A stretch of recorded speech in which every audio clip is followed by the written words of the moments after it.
with you is that all of us are in the middle of something. So, you know, you might be in the middle of a marriage, you might be in the middle of parenting, you might be in the middle of building a career, given you all work at Ex Nihilo. Some of you might be in the middle of a project, a social justice project, or even some sort of sporting goal, or anything that you might have started in your life. So this is really applicable to anyone in the middle, and as long as you're breathing, then that's you. So I just want to make a quick disclaimer before I start that the majority of this conversation is based on an experience that I had where I spent a year cycling a bicycle around the world. But that was in 1999, so I've come a long way since then. I turn 40 next year, so I'm cresting the veteran zone, I guess. But in the last 20 years since I cycled around the world, I've studied at UKZN, so I've been in the middle of doing a degree. I've been married to my wife for 11 years now, Tony, and we've got 2 girls, aged 7 and 3. I've been an entrepreneur for the last 15 years. And then, of course, like all of you, a citizen of South Africa, and a brother and a son and a friend. And I must say that sometimes it has felt to me like cycling around the world is a lot easier than many of these other journeys that we've had to walk. And so this is really about you and I and everyone on the call. We're fellow travelers. We're on a journey. And I think the overarching question for me and my passion is, how does that journey become a real adventure? How do we find fulfillment in that journey? How do we find satisfaction in that journey? And how do we deal with the many challenges and the pitfalls that we face, sometimes unexpected, in order to maintain momentum, fuel our endurance, and kind of finish well? You know, it's about reaching those finishes and finishing the things that we started. So I hope you found some encouragement from our time together, and look forward to any questions down the line. So as John said, this is really, the presentation is really based on an experience that I had where I spent a year cycling around the world. So there's a guy by the name of Stephen Bonaconza. He's a brilliant chap, lives down in Cape Town with you all. And he invited me to do this round the world tour with him. I was 17 years old when he invited me on the trip. I was in matric, and I was by no means anyone special. I wasn't a first team rugby player. I wasn't a first team anything. I got an A for history, but otherwise pretty much a C aggregate. And I didn't have a whole line of girls waiting to date me either. So I was a very ordinary guy. And Steve came along and he invited me to do this cycle tour with him. And I think the reason why he did was because we both shared a passion for cause-driven adventure. We both wanted to make a difference in the world. And our choice was not just to ride a bicycle around the world, but our mission was to cycle through the countries that you can see on the screen and to raise 1 million rand for children living with and affected by HIV and AIDS in KwaZulu-Natal, South Africa. To do that, we would be talking to schools and Rotary clubs, churches, wherever we were given the opportunity to raise awareness of the plight of these children in KZN through a local hospital called McCord's Hospital. And so you can imagine that as a youngster, age 17, never traveled, I don't think I'd been in an airplane yet, who wanted to see the world, who wanted to have a nomadic adventure, who wanted to make a difference. This was just the penultimate opportunity for me. And I was certainly exceptionally privileged to be invited by Steve to go on this tour. And just a few pictures from the tour I'm going to share a little bit more with you. But these are some of the images of the things that I was going to be experiencing. I mean, we were going to be cycling from Cape Town, from Joburg to Cape Town to warm up. And then our next leg was going to be from Perth to Sydney, which was a 2-month journey from February to March 1999. Then we were going to be over in the States, cycling from LA to New York, which was another 2-month journey. And then John O'Groats to Land's End in Scotland and England. And then from Amsterdam to the bottom of the Italian boot.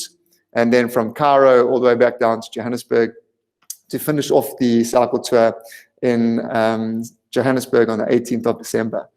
And so for me, since I've got back from this trip, it's very rare that I talk about day one and the final day.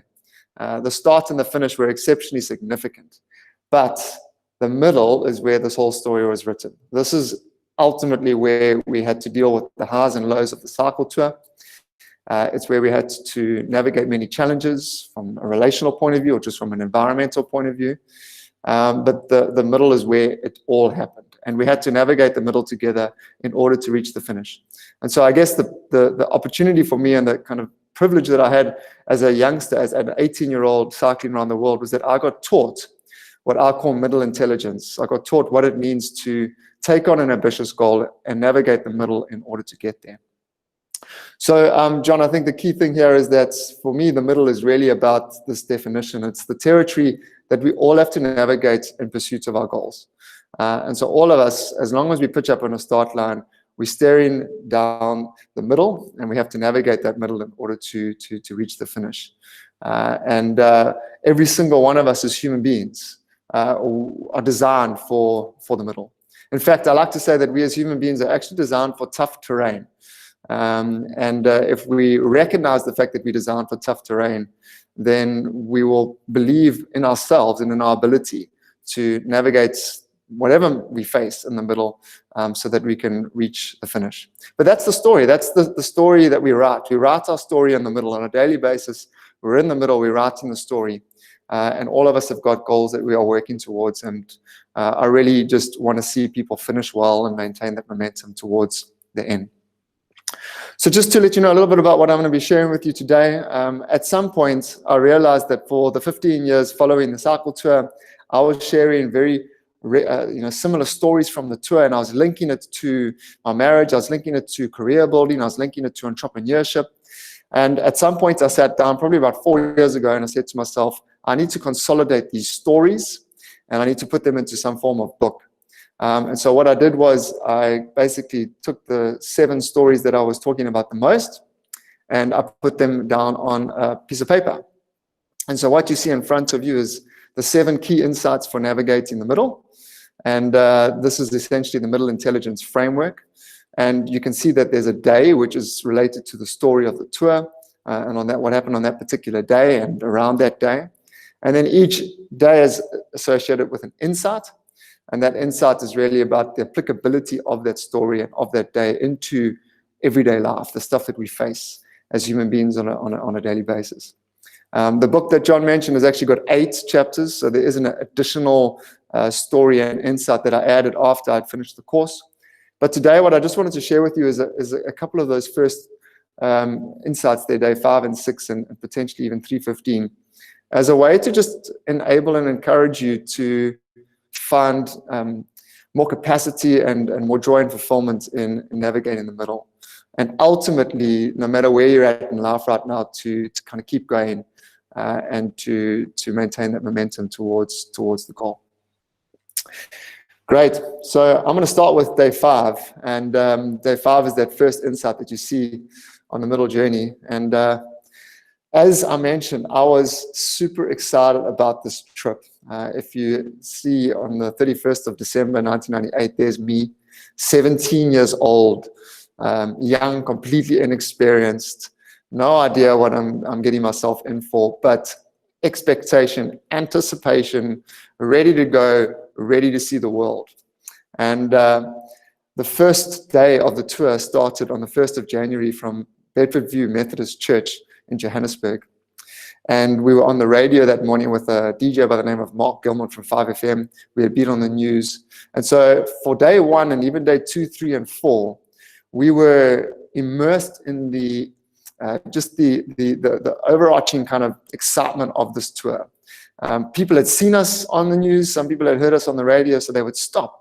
They would give us Coca-Cola. They would give us a chocolate. One woman even went back and got her sons and brought them back to have a photo with us. This was our 15 minutes of fame. So I was completely wrapped up in the adventure of this tour. I mean, you can see our rig was 2 giant ATX 860 mountain bikes, steel frames. They were at cost price 4,800 Rand at the time. And then on the back of those bikes, we had pannier systems. And inside those pannier systems, we carried everything that we needed for what was in essence a self-supported journey. Pots, pans, tents, some extra clothes, a cooking system, spare spokes and some tools and equipment to fix the bikes, spare tubes, etc., etc. So the adventure had begun, cycling from a destination to another destination, setting up camp, lighting up the burner, making the food. We were really in our element as 2 cyclists, 2 nomadic travelers on an adventure to change the world. And then day 5 happened. And day 5 was a ride from Bloemfontein to Tromsburg, which is about 123.6 kilometers or so.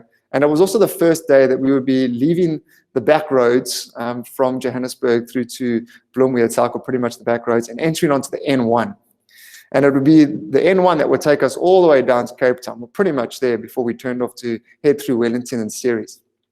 And the 5th of January, I woke up and we began cycling, and the terrain all of a sudden seemed to change.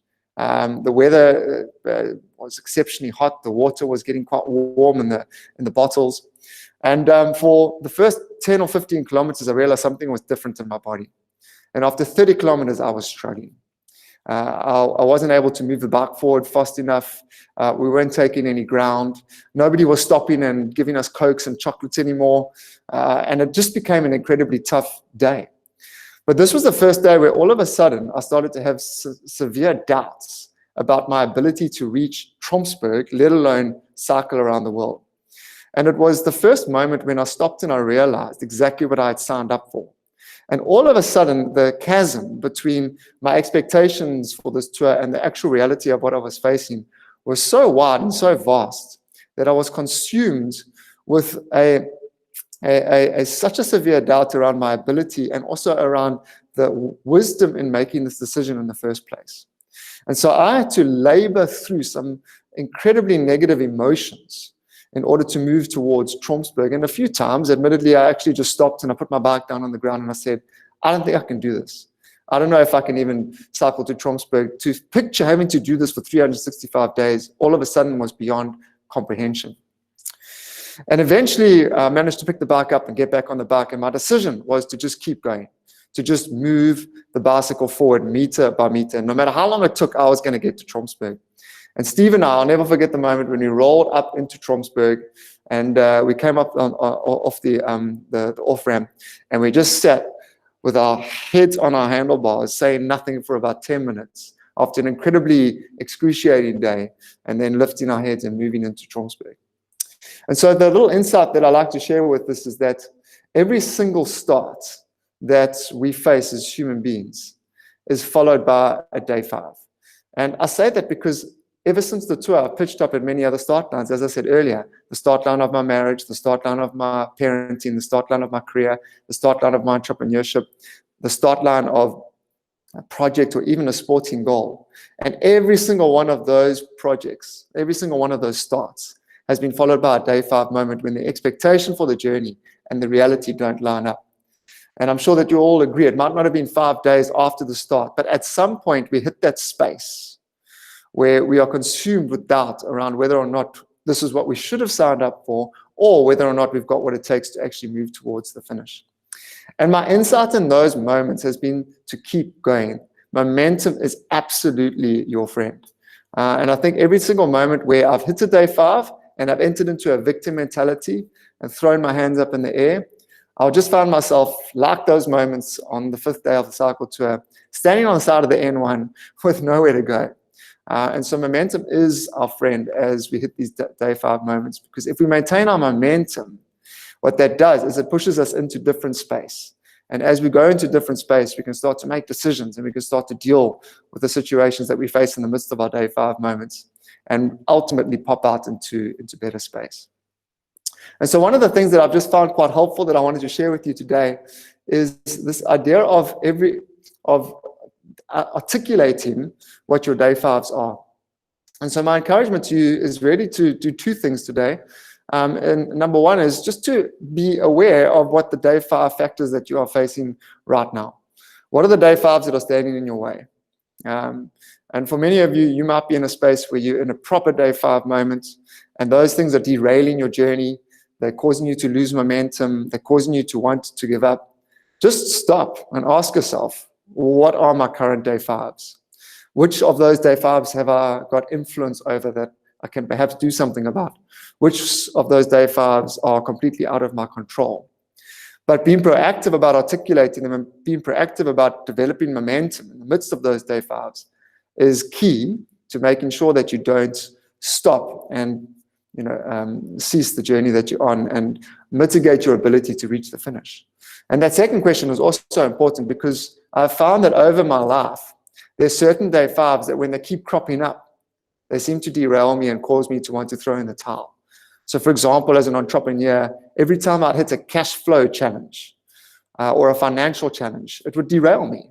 And that's just because of my history with money and my relationship with money. And so I had to, at some point, figure out a way to deal with the common day fives that constantly seemed to get in my way. But the more proactive I've been about recognizing day five factors, dealing with them, equipping myself with skills and tools if I need to, talking to people if I need to, educating myself if I need to, that set of tools and skills that I've been able to give myself to deal with the day fives that stand in my way is ultimately what has meant or allowed me to move through the barriers and to keep going beyond the day fives. And that's ultimately what grit is all about. That's what endurance is all about. It's not giving up when times are tough. It's not giving up when you face these day five factors. But if I had to say to you that that's what the journey is about, it's just push through, keep going, don't throw the bike down on the ground, keep going. Then I think we'd be in for a bit of a difficult journey, because I don't think life should just be about gritting it out. It shouldn't just be about keeping your head down and pushing on. And so we had a phenomenal interaction on the night of the 5th of January with a fantastic dominee by the name of Oom Cassie van Wyk. And this is the day 6 insights. And it was an incredible moment for Steve and I, because we rolled into Tromsburg, as I said, completely burnt out, ready to throw in the towel. We had been 5 days into a 365-day cycle tour, and it's all over for us. And Oom Cassie van Wyk took us into his home, him and his wife, Emmy. They fed us, and then Cassie took us onto the stoep in this beautiful warm Karoo evening. And he said to us, he just asked us one question. He said, can you two tell me how you, from Durban, ended up in my stoep here in Tromsburg? And it was an opportunity for Steve and I to share our story with him. And so we began to tell him. We began to tell him about the reason why we were out on the cycle tour. We began to tell him about the vision that we had to raise money for the children of the Lily of the Valley, the 1 million rand that we were aiming for and how we were going to go about doing that. We began telling them a little bit more about our purpose for actually getting out there. And for me specifically, it was about encouraging youngsters that anyone that's ordinary can do something extraordinary. And this is a picture of me talking to a school in Kenya where I got just completely blown away by their attitude and their perspective on life. And I was able to share a bit of mine. And then, of course, we started to share our values for nomadic travel and for making a difference and for adventure and for being out in the world and seeing different things. And we began to talk about the expectation that we had for what we were about to see. And these are just some images from the cycle tour. I mean, we had looked in magazines and we had seen pictures. This one, for example, the UFO banner in Australia. We had seen this picture in a National Geographic. We wanted to get there. We wanted to take the photo. We had seen pictures of cycling through different weather systems. And we wanted to go out and experience this, and to go to the States for the first time, to see snow for the first time, to head down south and to explore a little bit of that. And then, of course, being in Europe and cycling through the streets of Europe that are very bike friendly and the specific roads that they give you. And then up at the top of England and being in a space that we haven't been before, and literally picturing William Wallace on the banks, kind of shouting at his men. And then, of course, our sojourn down through Africa, Kilimanjaro in the background here, and being on our home continent and being able to just not just speak about what's happening in KZN, but also develop our own awareness around the impact of HIV and AIDS on the continent. And ultimately to reach the finish, the bikes, completely done and dusted, the bags broken, the flag on the back of the bike frayed from all the wind. I have no idea why I left the bin in the photo, but it's there.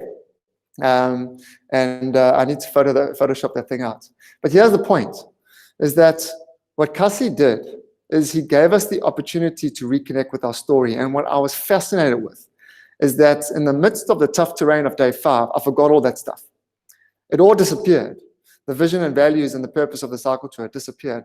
And I found that in life, this is very, very true, is that whenever we go through a tough period, whenever we face up to day 5s, and no matter what journey we're facing, we seem to disconnect with our story. We seem to disconnect with the vision that we have for our life, the vision that we have for our marriage or for our business. We seem to disconnect with our purpose and the things that are important to us and meaningful.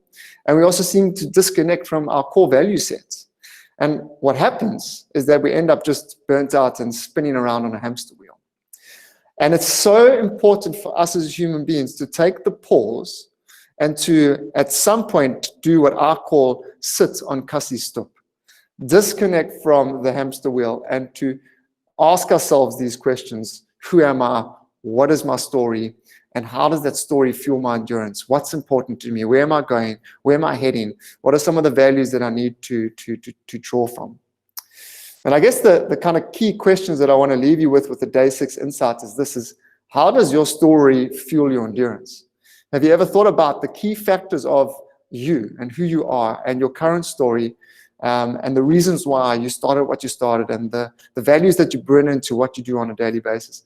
How does that fuel your endurance, and how do you intentionally connect with that story?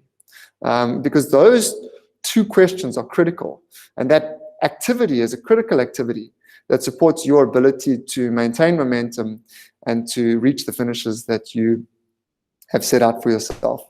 So I want to encourage you, just with the day 5 and the day 6 insights, to recognize, number 1, that day 5 insights and day 5 factors will come. They will get in the way, but your story is one of the most powerful mechanisms to drive you through the tough times. And so find a stoop that you can sit on, metaphorically, and reconnect with who you are, reconnect with that story. And then, John, I'm just going to share the last one, which is day 315, and then we can pause for some questions. Yeah, you're welcome to ask whatever you'd like to ask. And I'm going to divert from the bicycle now, John. I'm going to move to a bus trip. This happened in Malawi. We had spent some really awesome time cycling in Africa. And Africa travel on the bicycle is quite interesting. Here we are crossing the border. I think that's between Tanzania and Kenya. And we decided to make friends with this guy before we turned our backs on him, mainly because he had a rather large bazooka. But Africa travel was very interesting. I mean, roads quality and the structure and whatnot. But to be back on African soil was incredible. And we had a particular day where we had 200 kilometers to navigate, but we had run out of water, and we were buying water every day from the shops. But we had also run out of our purification tablets, and our water purifier had broken. And so we were relying on infrastructure from the different shops on a daily basis.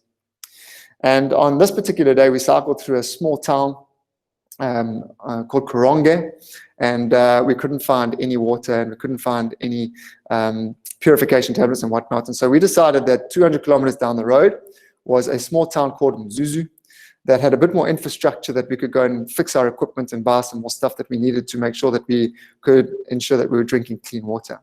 And so we decided to catch a bus there to get things sorted. And here's the bus that we took. Not a Greyhound by any means, roof racks on the top, windows down. The kind of inside of it was max pack 60, but as you can see by the next photo, they certainly didn't adhere to that.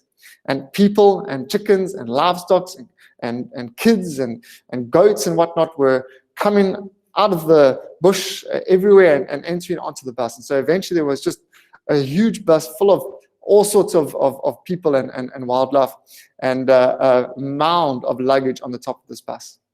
And so off we went on this bus trip. And I was excited to be on this bus trip because for me, I had seen these buses coming down the road. You could see the 2 front tires and their 2 back tires. But I'd never been in one. And so to get on the bus and to experience this journey was going to be exciting. And so off we went, and I had that same feeling that I had when you leave on a school excursion. You get excited about where you're going to go. And I was trying to talk to the people around me. And 45 minutes or so into the journey, the bus leaves the road. And he starts driving through the bush. And what had happened was the road was so badly potholed that they just created bush tracks. But these bush tracks were so narrow that they would throw you side to side, not little bumps, but literally onto each other. And for 5 minutes, it's funny, but for the next 15, 20 minutes, it becomes downright frustrating. And then eventually we got off that and onto the savannah again, the plains, and I started to calm down. and we could see zebra and giraffe and whatnot, and I moved into more of a content, happy space. And then we hit a pass. And this bus had to navigate from one plateau to another plateau along a hairpin turn. And we started to go up these hairpin turns, and halfway up, the bus stalled. Now, Steve and I were sitting in the back window. 30 meters behind us was the end of the road, gravel, and then a sheer drop down to the plateau below. No road barrier, no chevron. And I was fine at this point until he started the bus and tried to pull the bus off, but it didn't go forward, it went backwards. This mild panic starts to set in as I began to realize that we weren't going forwards, we were moving backwards towards the edge of the cliff. Second time he moves backwards again. Third time he moves backwards again. Mild panic turns to major panic. And now I'm actually trying to figure out how on earth I'm going to get off this bus. You can see that there's bars behind the back window, so I wasn't going to kick the back window out. I had to navigate hundreds of people and livestock to get to the front of the bus. The fourth time when he rolled back, I thought this is it, we're done.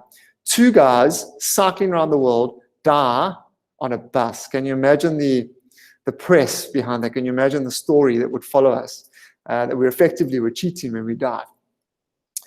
And then eventually on the 5th time, this guy gets the bus going and we managed to move forward. And 200 kilometers took us 9 hours on this bus.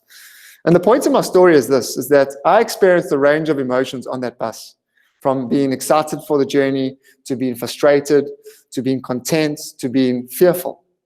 And that range of emotions was pretty much determined by everything that was happening to me.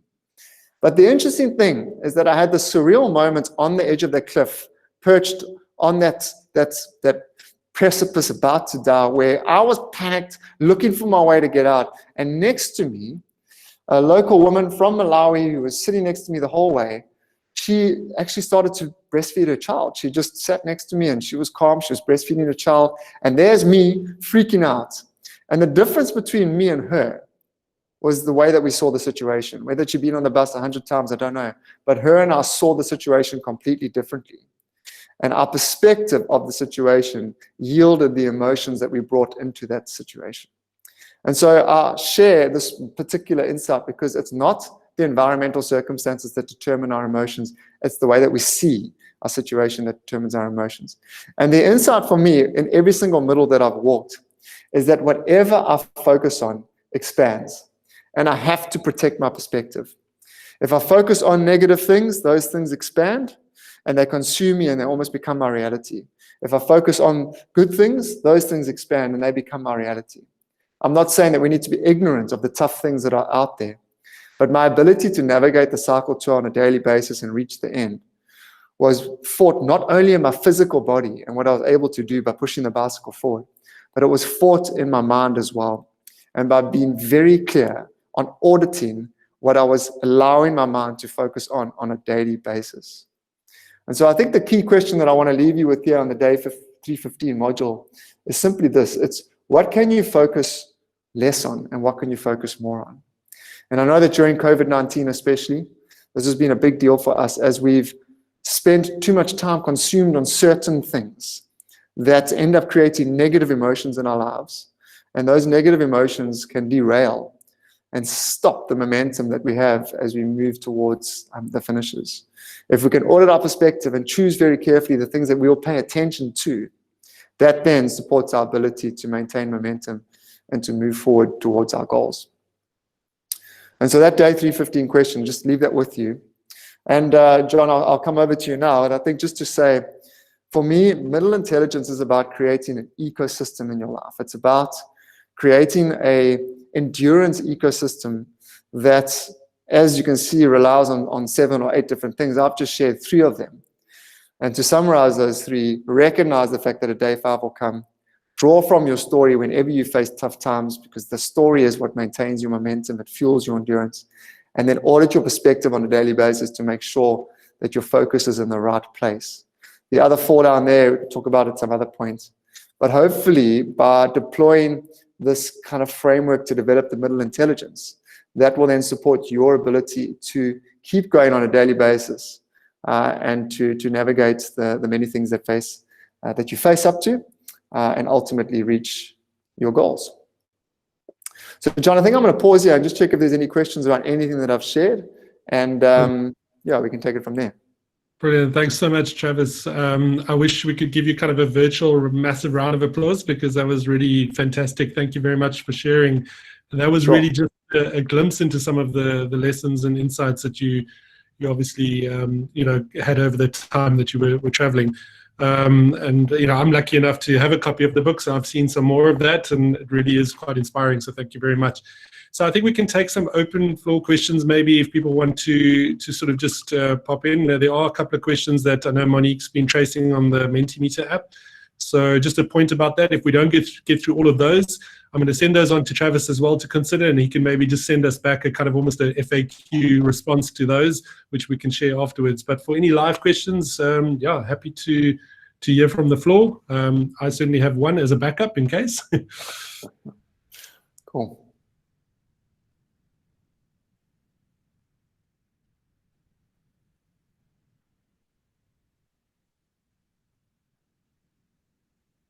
Okay, so I think I'm going to ask a question, Travis. Go for it.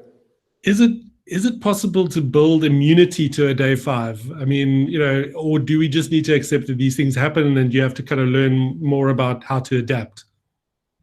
That's a good question. So I shared with you the common day 5 that I faced, my cash flow challenges or financial challenges as an entrepreneur. And what I've tried to do is that every time I faced up to that challenge, I've almost tried to reflect on how much it has hooked me. And the vision that I have for myself is to allow that to hook me less and less as I move on. So I don't necessarily know if you're able to develop immunity because we face these day 5 factors. We don't have the ability to control our external environment, but we have the ability to ensure that those day 5 factors have little or sometimes even no effect on our momentum that we are deploying towards our goal. And I think just by expecting the fact that there's going to be a day 5 almost sets you up to get ready for it. I speak to a lot of people who start a new job, and the day 5 is going to come. It's that moment when you're like, why did I join Ex Nihilo? Why did I sign up for this? It's going to come. It's about being present in the midst of that, and then moving forward beyond that, which being aware that it's going to come certainly helps with. I don't know if that answers your question, John. Yeah, no, definitely. Anybody else want to jump in? I've probably got way too many questions, so I might dominate. So if anyone wants to jump in, give you a moment to consider that. Can I ask something, John? Sure, go for it, Deirdre. So, Travis, you've had beginnings and ends, and you've learned from the middle, and there's a lot more beginning and ends to come. How do you remember all these things you learned and apply them? Yeah, I think that's actually been the fun part of it. Is when I sat down and consolidated this middle framework, I started to look for opportunities to go and test them. So Deirdre, on the one hand, I mean, John mentioned I enjoy going to the Berg, and that I look for opportunities to do what I call a condensed version of life. So where can I go to pitch up at a start line and to navigate a middle and reach a finish in a short space of time? So I enjoy fast packing and adventure running. So I would go and run, for example, 100 Ks through the Drakensberg over a couple of days and test the insights in the middle of that run. And then COVID-19 was actually a brilliant opportunity because I got to stand at the start line of lockdown and leverage on the insights to support my ability to navigate the middle. So I think because they are, obviously I've authored them and I've put them down, they become deeply personal. And the question that I've asked myself is, are there any others that I should be adding in? Are all of these insights still working? And I think for myself, I'm finding them to be a really simple framework that once you've looked at and applied once or twice in the middles that you face, they're pretty much part of your psyche, and you draw from them as you go. So that's how I've been able to kind of just stick to those insights and keep them top of mind. Thanks, Deirdre. Go for it, Monique.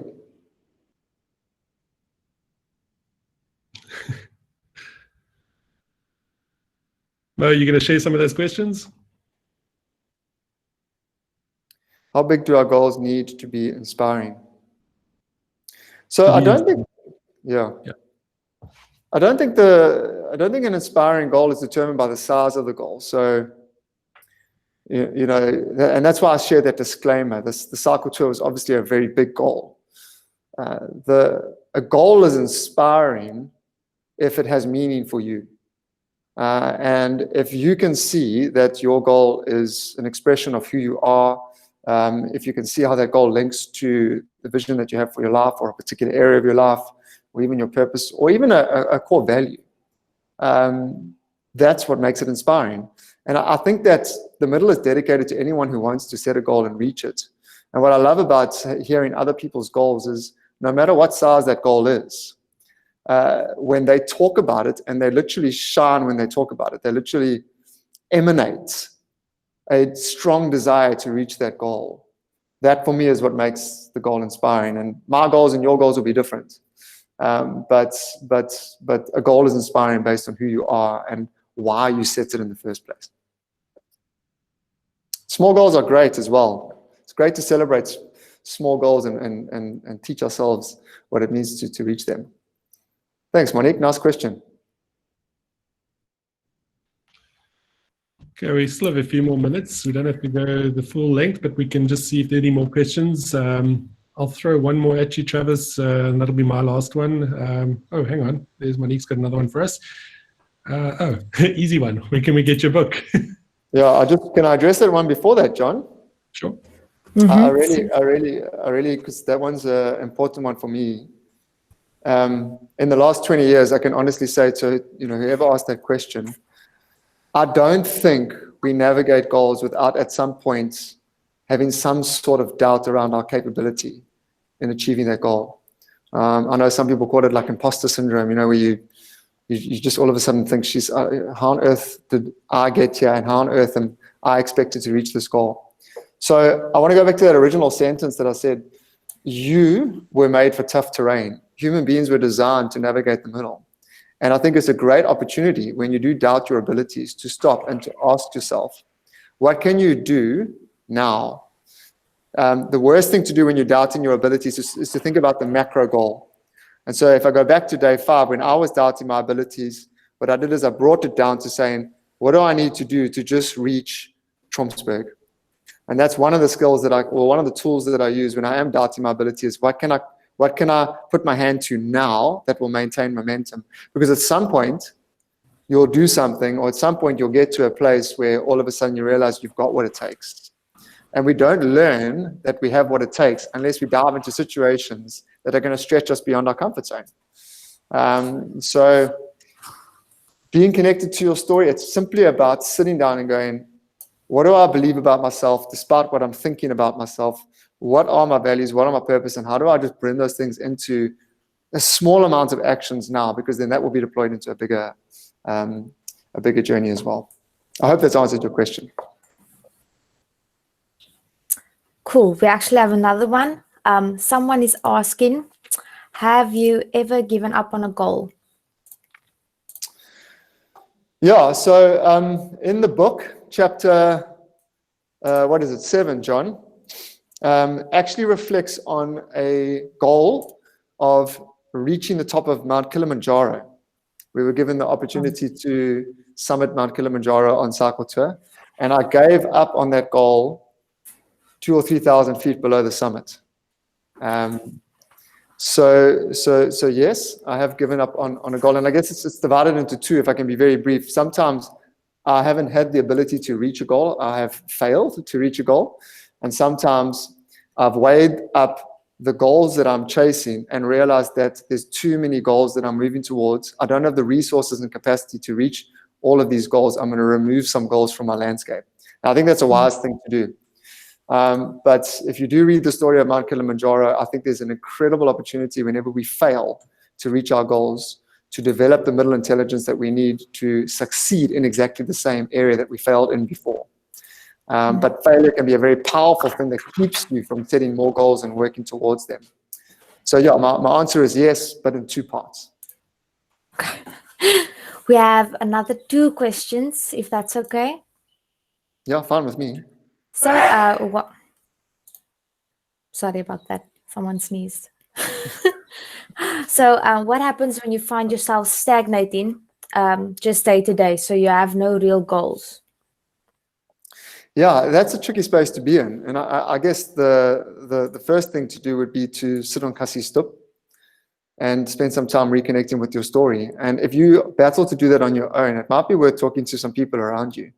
You know, questions like, what do you see in me? What do you think I'm good at?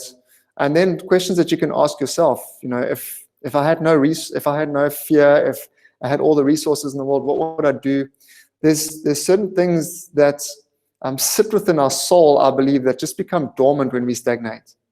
But I don't believe anybody has not ever had dreams for their lives or has had some idea or desire to do something. It's so often, I mean, I sat with someone yesterday, she knows what she wants to do, but she's stagnant purely because of the fear that's holding her back from actually just entering into this, doubting her own abilities, I guess, like the previous question. So sitting on kasi stop is the first thing that we do. And then the next thing that we do is we step out of our comfort zone in some way, start stretching ourselves. You know, just stepping out of your comfort zone in one area will support your ability to step out of a comfort zone in another area. So I would actually say to you, go and do something that scares you, that will stretch you, because it will do something to your level of confidence. It all of a sudden just jacks you up into this new zone. And it's about getting yourself back into that place where you go, you know what, I do have dreams. I do want to do something significant with my life, something meaningful with my life. And I've got the ability to step out there and do it. And I'm not worried about the failure or the day 5 factors or whatever comes my way. That's all part of the journey. Yeah, thanks, Monique. There we go. Then someone wants to know, did you manage to reach your 1 mil goal? Yes, so we successfully raised 1.7 million. Wow. So we were, and this is obviously back in 1998, so it was a lot of money for the children. And with that, we built a couple of homes for the Lily of the Valley Children's Home. And then we also gave money to a project called Seneca Temba, which sponsored HIV positive women to make bead badges that were sold locally. So yeah, when you set out to achieve a big goal, who knows? You sometimes surprise yourself, and between our efforts and the efforts of the team at home, we managed to almost double our intended amount. That's it. Thank you. Thanks, Monique. So I have one last question, which we could perhaps close out with, Travis, and that is, I keep thinking about the fact that you didn't do this alone, that there was somebody alongside you, and you've spoken about people like Kasi and others. How important was it for you to have that person next to you to sort of like lean on? And I mean, this wasn't just a 1 or 2 or 3 day event that you've shared with us, but over 300 days with somebody so close. How did you use that person for your own well-being in that sense? Yeah, I mean, I talked about that ecosystem earlier, John, and definitely one of the big things for me is we have to find our tribe. And in fact, many of these questions, when you answer them in isolation, it's incredibly important to journey through the middle together with other people. Steve and I had been in a relationship for 6 months. So we had known each other as friends for 6 months before he asked me to do the tour with him. He was 10 years my senior. So, there was quite a big difference in our capability as well. He had done a lot of cycle tours before we reached the start of our journey. But I think that on the one hand, unbelievable to do a journey with someone like that, because for a youngster like me, my kind of answer to this question was that I got to learn from him. And I got to learn from his ability to endure these challenges. And I got to draw from that life experience. And then on the other hand, what was incredibly important for Steve and I was to have the regular conversations around this, just what we're experiencing on a daily basis, what we're feeling, what's going on. And I think that was a big learning for me, because I harbored a lot of stuff internally and I didn't speak as often as I should. I wasn't honest about my feelings as often as I should. And so every time things did come to a head, it was a good opportunity for Steve and I just to go, hey, what's going on? But I don't think you get through tough goals like this without someone pulling you through at some points. And the beautiful thing about journeying through the middle with others is that when you're up, they're often down. And when you're down, they're often up. And so we were able to do that with each other to help us move forward to the end. And then beyond Steve, our people at home, Unfortunately, we didn't have social media, John. We had to send postcards home. So no Instagram, no Facebook. We had CD Walkmans at the time. So we didn't have that kind of social media encouragement, but the people that we met along the way were really, really encouraging and helped us, move ahead. Brilliant. Thanks, Travis. That just makes it more impressive for me. I think some of the people on this call might find it pretty remarkable that you didn't have Instagram, at least. I think that Instagram didn't exist once. Okay, brilliant. Thanks so much, Travis. So I just want to say thanks to everyone again for joining. If there are no more questions, I know Monique has looked at a few on the Mentimeter app. Like I said, we'll probably ask Travis to just have a look at those as well if there are some that haven't been answered, and we'll try and follow up after this call. But yeah, just a brilliant chat again, Travis. Always really, really happy to have you on a call, and yeah, we look forward to your next adventures, and we'll be in touch around the books. And thanks from our side. So if anybody wants to give a shout out, thanks to Travis before you log off, go for it now, and we'll catch you all a bit later. Thanks, everyone. Good to be with you, man. Thanks, Travis. It's great. Sure. Thank you. Thank See you you. in Cape Town sometime.